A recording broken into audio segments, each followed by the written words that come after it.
Well, joining me now from Sarajevo is Selma Zekovic. She's the head of security cooperation at the OSCE's mission to Bosnia and Herzegovina. Selma, good to have you on the program. When we talk of the Balkans, and I guess specifically when we talk of Serbia as the nation state, but also Republika Srpska within Bosnia-Herzegovina, can we say that Serb nationalism, particularly of the far-right variety, is on the rise? I would like to say that we here at the OSCE mission to Bosnia and Herzegovina are working on a number of issues related to democratic processes in the country and helping country meet its international obligations in terms of counterterrorism. The truth is that the efforts of national authorities but also international community have been in the past more focused on religiously inspired violent extremism and terrorism, while something that we are seeing more and more and that security experts alike are identifying is the phenomenon of reciprocal radicalization, which should be dealt as seriously as the other forms of violent extremism. So in that sense, yes, this is something that we are trying to work on through our number of programs that include interethnic relations, interreligious dialogue, but also our work on hate crimes across the country. Selma, is it just a proliferation of bad ideas right now, or are we seeing actual mobilization of armed groups within the region? Well, I cannot actually comment on that. The political discourse in the region is quite heated these days. What we are seeing is that political leaders are using language that is fueling hatred, that is fueling long-lasting grievances in populations, and are using this narrative to pursue their ambitions. And what we are seeing is the heated political situation, which results in a number of tensions that the government in Bosnia and Herzegovina is trying to deal with currently, with support of the international community, including the OSCE. Okay. Selma Zekovic from the OSCE. Pleasure having you on the program. I thank you very much for joining us here on the Newsmakers. Let's broaden out the discussion now with Emir Suljagic. He's Bosnia's former Deputy Defense Minister and now a lecturer in international relations at the International University of Sarajevo. In New York, we have Neven Andjelic. He's a senior lecturer in international relations and human rights at Regent's University, London. And in London is writer and journalist Yiannis Baboulias. Good to have you all on the program. Emir, let me start with you. On the ground, right now, in the Balkans, is there a far-right problem in the year 2019? Now, there has been a far-right problem here since, well, for at least a couple of years. And it has mainly originated from Serbia. A few years ago, actually last year, we had a far-right paramilitary group parade around the town of Banja Luka on January 9th, when Republika Srpska, which is an entity in Bosnia, celebrates its so-called Republic Day. Less than 3 weeks ago, there was almost a parade of a far-right group associated with crimes against Muslims, both in World War II and during the Bosnian genocide between 1992 and 1995. The Balkans have served as an inspiration to far-right extremists across the world, but in my opinion, it's nothing to do with so-called white nationalism. You know, white nationalism is a contradiction in terms. It has to do, and it only has to do with Islam. It has to do with Muslims. Right. It has to do with killing Muslims.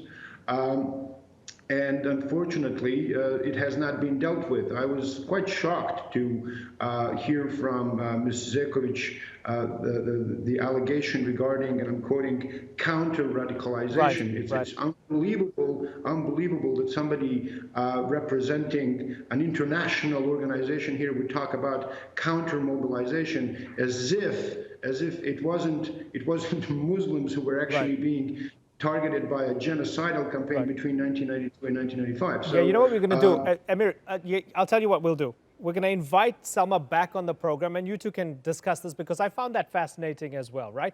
And to be fair to her, and this is me trying to interpret this and take it a step further as I bring you in, Neven, let's assume what she fully meant was something along these lines. We have explored and studied to the ends of the earth the type of inspiration that, for example, jihadis who joined Al-Qaeda got from the Balkans, where they said, Muslims are being killed in Bosnia, I was inspired by that, or I was radicalized by that, and I went to fight in Syria, and so on. People have looked at that side of the coin for a long time. But what has surprised a lot of people in recent times is that they see the Breiviks, and they see the Brenton Tarrants of the world, and even the Golden Dawns when I was in Greece, and they look at them and they see these guys are inspired by Milosevic, and they're inspired by Serbia and Bosnian Serb leaders and so on, and Karadzic. Have we failed to see this thing bubbling over the years, Neven? I'm not sure that it's a kind of failure that will be focused on the Balkans. I would think more globally, because as the First World War, I mean, the shots were fired in Sarajevo in 1914, but the causes of the First World War were not in the Balkans. There were relations between the leading powers of Europe at the time. Right now we have support for UKIP, a strongly far-right anti-Muslim party in Great Britain in double digits. We have a Pegida movement in Germany for 4 or 5 years already, being very strong street movement. Therefore, we can find it across Europe, this kind of animosity towards minorities. And in case of Europe, the continent is dominantly secular, but based on the Christian traditions, and therefore minorities are Muslims and Jews. Some studies from 5 years ago showed that it is Jewish communities across European continent that are being targeted by individuals or social groups. Therefore, regimes, countries are not exercising policies against minorities, but they exercise such right-wing policies that enable individuals or smaller groups to feel encouraged to take their own actions against minorities. And often, as you mentioned, events in the Middle East, they then translate them, we should deal with Muslims locally, and especially because they are basically cowards. Muslims are in minority, and it's easy to deal with this. Yiannis Baboulias, why is what happened especially in Bosnia in the 1990s, why is it a sort of emotional glue for far-right extremists around the world? Because it seems to get a mention so often. Yes, it is fundamentally the last live conflict that was fought along religious lines, at least superficially. And this, in the more globalized far-right movement that we're seeing right now, which isn't necessarily attached to like a nationalism which is expressed via a nation state, but rather a nationalism which is expressed via the idea of belonging to a larger civilization, saying the Christiano-Judean civilization, as Stephen Bannon likes saying. They find that this conflict, and because they're strangely anti-imperialist in a way, they find that it could have resulted in a victory of Christians, Serbs over Muslims, and they see this as a field where this battle can happen again, that this is where they can bring and enact this imaginary conflict that they're constructing, and which is now the glue of the global far-right movement. Right. And so, Emir, what we're seeing from the far right is that they almost saw Bosnia as a microcosm of the type of global war that they would like to envisage. How do you feel about that? In fact, in Bosnian Serb leadership, people like Radovan Karadzic served as not only an inspiration, but Bosnian genocide served as a breeding ground, as a platform of dissemination of these ideas. It also served, very interestingly, as a place where all of these ideas were actually normalized. And remember, we're talking about ideas that were literally, if not literally, that were quite illegal or completely marginalized in the 90s. It was people like Radovan Karadzic being wined and dined under the chandeliers of Geneva and Brussels that mainstreamed and normalized these murderous ideas. And again, this is, to me, this is not about race, or this is about different conception of race. Bosnian Muslims are white, but in the eyes of their Christian neighbors, they were never white enough because of their Islamic heritage. And Radovan Karadzic is the central, and the Bosnian Serb leadership has been central to transforming the landscape of ideas in the West. Remember, the Bosnian genocide had an international dimension. Mr. Baboulias wrote a great article recently about Greek volunteers who took part in the genocidal campaign in Srebrenica, but there were hundreds of Russian volunteers flocking to Bosnia between 1992 and 1995. There's a graveyard outside Visegrad, which you could call is you could say is the rape capital of the world, if you will. There is a graveyard of Russian volunteers just outside Sarajevo. So again, the murder, and it was all done through reconceptualization of the Bosnian Muslim as a Turk, right. If you will. And you remember Ratko Mladic on July 11th in 1995 is standing down in the center of Srebrenica and saying this is the time to revenge. To exact revenge against the Turks. So this is and then take a look at, for instance, the one of the final paragraphs of the Great Replacement, this so-called manifesto written by Tarrant. You will see that in terms of language, it doesn't differ very much. In fact, it's almost identical to some of the things that we could hear from Serbian intelligentsia and from the Serbian political establishment during the 90s in Bosnia and in Serbia. Okay, so Neven Andjelic, is Emir giving too much credit to Milosevic and Karadzic and Mladic?